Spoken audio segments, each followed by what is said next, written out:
दोस्तों, आप सभी ने यह अक्सर सुना ही होगा कि मनुष्य को उसके अच्छे बुरे कर्मों का फल भोगना ही पड़ता है। लेकिन आज की इस वीडियो में जानेंगे कि क्या माँ बाप के अच्छे और बुरे कर्मों का फल पुत्र को भोगना पड़ता है। तो नमस्ते दोस्तों, हमारे YouTube चैनल वैदिक ज्ञान टीवी में एक बार फिर से आप सभी का दिल से स्वागत है। तो दोस्तों, जैसे औलाद अच्छा या बुरा कर्म करती है तो उसे उनके माता पिता को भोगना पड़ता है। ठीक उसी प्रकार माता पिता के अच्छे और बुरे कर्मों का फल उनकी औलाद को मिलता है और उन्हें भोगना पड़ता है।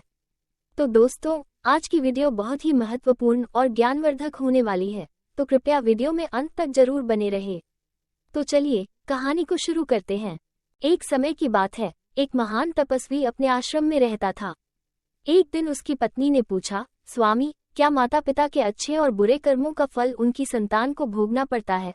तभी महात्मा ने कहा, हे देवी, माता पिता के अच्छे और बुरे कर्मों का फल उनकी संतान को अवश्य ही भोगना पड़ता है।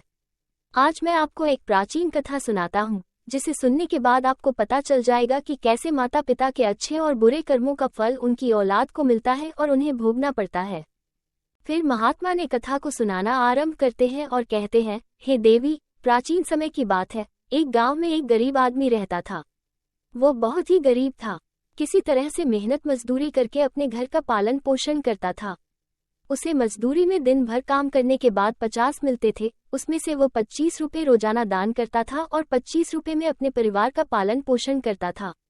इस प्रकार कुछ समय बीतने के बाद उसके घर में एक लड़के का जन्म हुआ।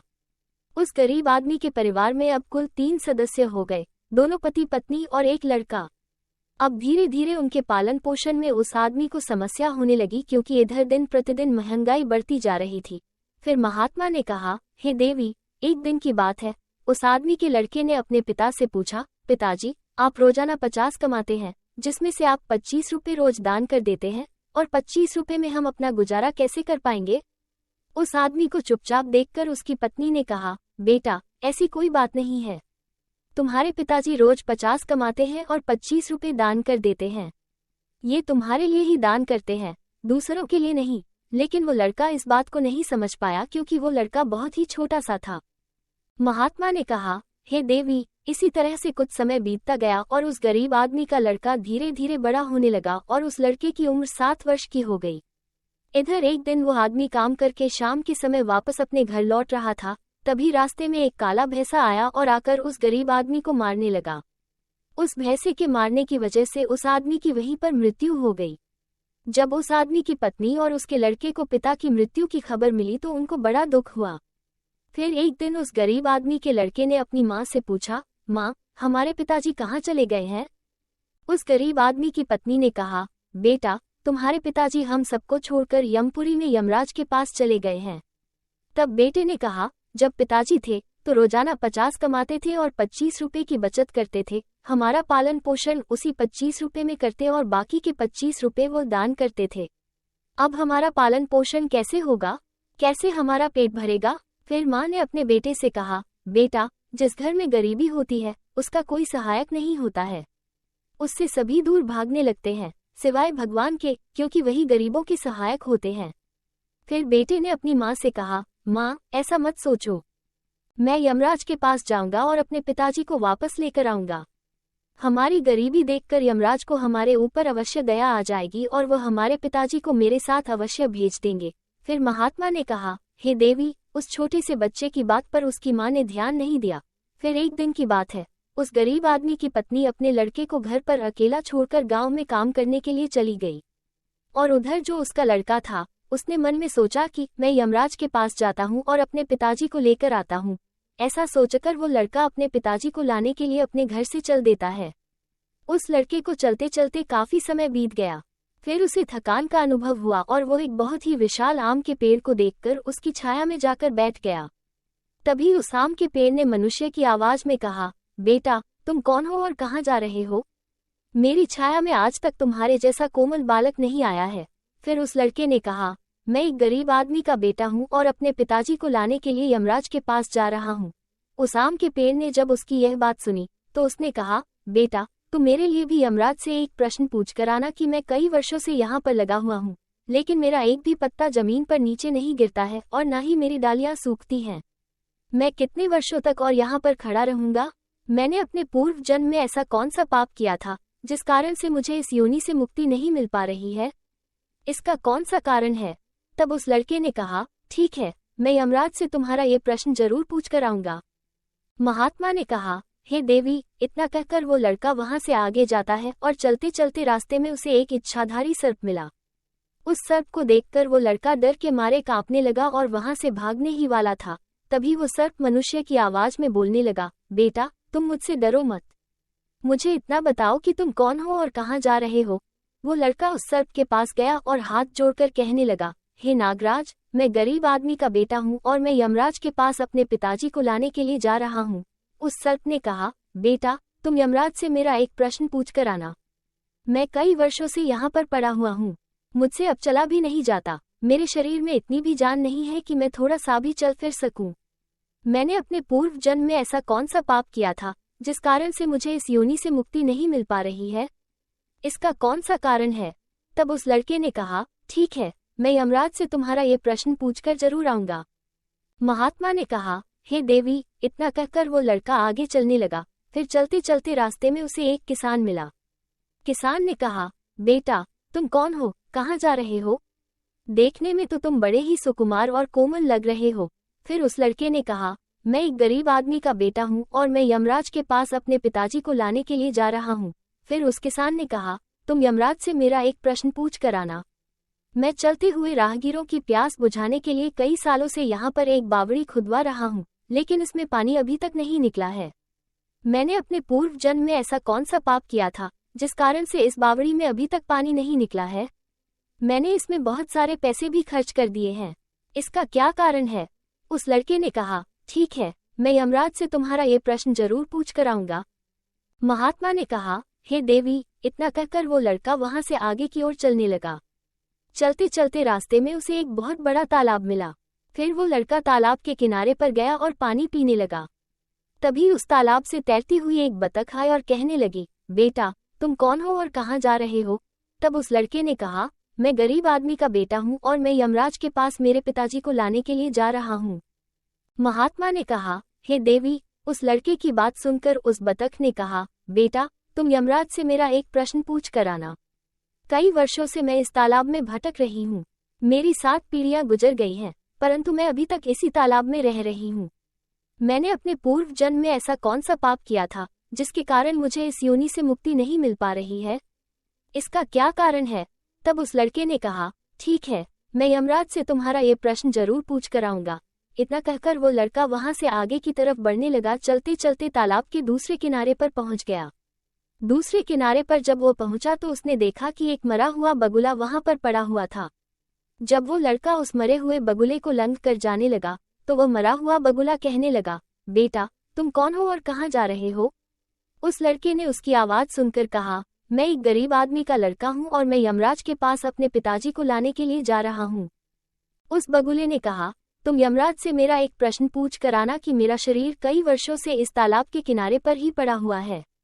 कभी पानी की लहर आती है तो मेरा शरीर तालाब के अंदर चला जाता है और पानी की लहर से वापस ला के बाहर निकलकर किनारे पर आ जाता है।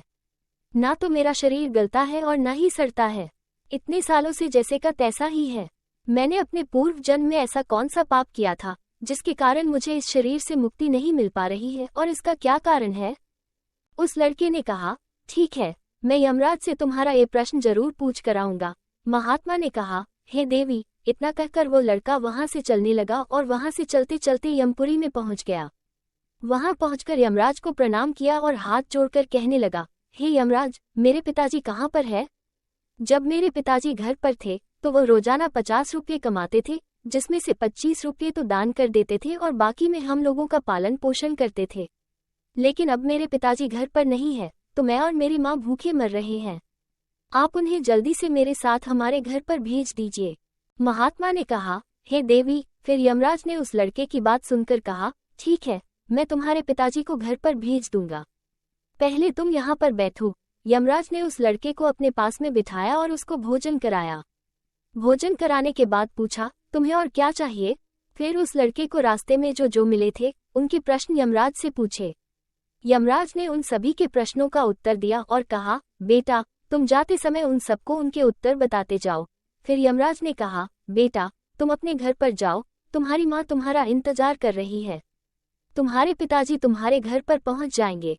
फिर वो लड़का यमराज को प्रणाम करके वहां से वापस अपने घर के लिए चलने लगा। चलते चलते रास्ते में सबसे पहले उसे वही मरा हुआ बगुला मिला जो तालाब के किनारे पर पड़ा हुआ था। उस लड़के को देखकर वो मरा हुआ बगुला कहने लगा, बेटा क्या तुमने यमराज से मेरा प्रश्न पूछा था? तब उस लड़के ने कहा, हाँ मैंने यमराज से तुम्हारा प्रश्न पूछा था। यमराज ने कहा कि तुम पहले बहुत बड़े विद्वान थे, परंतु तुमने किसी को भी अपना ज्ञान नहीं बताया। अब मर गए हो, वो ज्ञान तुम्हारे अंदर ही अंदर खोल रहा है। जब तक तुम अपना ज्ञान किसी को नहीं बताओगे तब तक तुम्हारी आत्मा को शांति नहीं मिलेगी।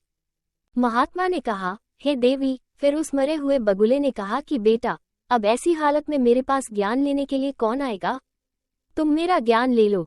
फिर उसने उस लड़के को जितना भी उसके पास ज्ञान था वो सारा ज्ञान उस लड़के को दे दिया, और ज्ञान देने के बाद तुरंत ही उसकी आत्मा को मोक्ष की प्राप्ति हो गई। फिर वो लड़का आगे चल पड़ा। चलते चलते उसे वही बतख मिली। बतख ने कहा, बेटा क्या तुमने यमराज से मेरा प्रश्न पूछा था? उस लड़के ने कहा, हाँ यमराज से मैंने तुम्हारा प्रश्न पूछा था। उन्होंने कहा कि तुम्हारे अंदर अमृत है, जब तक तुम इस अमृत को किसी को नहीं दोगी तब तक तुम ऐसे ही व्याकुल रहोगी। बतख ने कहा, बेटा अब कौन मिलेगा मुझे, तुम ही मेरा अमृत ले लो। फिर बतख ने अपना अमृत उस लड़के को दे दिया और अमृत देते ही उस बतख की आत्मा को मोक्ष की प्राप्ति हो गई। इसी तरह से वो लड़का वहां से आगे बढ़ने लगा। फिर चलते चलते रास्ते में उसे वही किसान मिला जो राहगीरों के लिए बावड़ी खुदवा रहा था। उस किसान ने जैसे ही उस लड़के को देखा तो बड़े प्रेम से हाथ जोड़ करके कहने लगा, बेटा क्या तुमने यमराज से मेरा प्रश्न पूछा था? उस लड़के ने कहा, हाँ पूछा था। यमराज ने कहा कि आपके घर में एक जवान कन्या कुंवारी बैठी हुई है। जब तक आप उस लड़की का विवाह नहीं करोगे और कन्यादान नहीं करोगे तब तक बावड़ी में पानी नहीं निकलेगा। पहले जो तुम्हारा कर्म है उसे पूरा करो। जो ईश्वर ने तुमको दायित्व सौंपा है उस पर ध्यान दो। पहले आप कन्यादान करो, उसके बाद इस बावड़ी को खुदवाओ। फिर उस किसान ने कहा, मैं अपनी लड़की के लिए लड़का कहाँ ढूंढने के लिए जाऊंगा? तुम मुझे बहुत ही सीधे सादे स्वभाव के दिख रहे हो और सुंदर भी हो और देखने में बहुत ही अच्छे लग रहे हो, इसलिए बेटा तुम ही मेरी लड़की से विवाह कर लो। महात्मा ने कहा, हे देवी। फिर उस किसान ने अपनी लड़की का विवाह उस लड़के के साथ कर दिया। फिर किसान ने अपनी लड़की को बहुत सारा धन देकर विदा कर दिया। फिर वो लड़का आगे चला। चलते चलते रास्ते में उसको वही इच्छाधारी सर्प मिला। उस सर्प ने कहा, बेटा क्या तुमने यमराज से मेरा प्रश्न पूछा था? तब उस लड़के ने कहा, हाँ पूछा था। यमराज ने कहा कि तुम्हारे पास जो नागमणि है तुम उस नागमणि को धरती पर नहीं उगलते हो और ना कभी किसी को दान दिया है।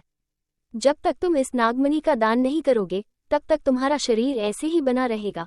फिर उस सर्प ने कहा, बेटा मैं यह नागमणि अब किसको दूं? इस नागमणि को तुम ही ले लो। फिर उस सर्प ने अपनी नागमणि को उस लड़के को दे दिया।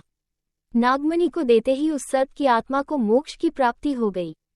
इस तरह से वो लड़का अपनी पत्नी को लेकर फिर आगे चलने लगा। फिर चलते चलते रास्ते में उसे ही आम का विशाल पेड़ मिला जिसकी छाया में उसने विश्राम किया था। उसने पूछा, बेटा क्या तुमने यमराज से मेरा प्रश्न पूछा था? उसने कहा, हाँ पूछा था। यमराज ने कहा कि पूर्व जन्म में तुम्हारा काम स्कूल में बच्चों को शिक्षा देना था। तुम्हारा पद एक गुरु का था, परंतु तुमने अपने पद का सही इस्तेमाल नहीं किया। तुम शिक्षा देने के बदले में छोटे छोटे बच्चों से अपना काम करवाते थे और उन्हें अच्छी तरह से शिक्षा नहीं देते थे। तुम पूर्व जन्म में बहुत बड़े विद्वान थे, परंतु तुमने उन बच्चों को शिक्षा नहीं दी।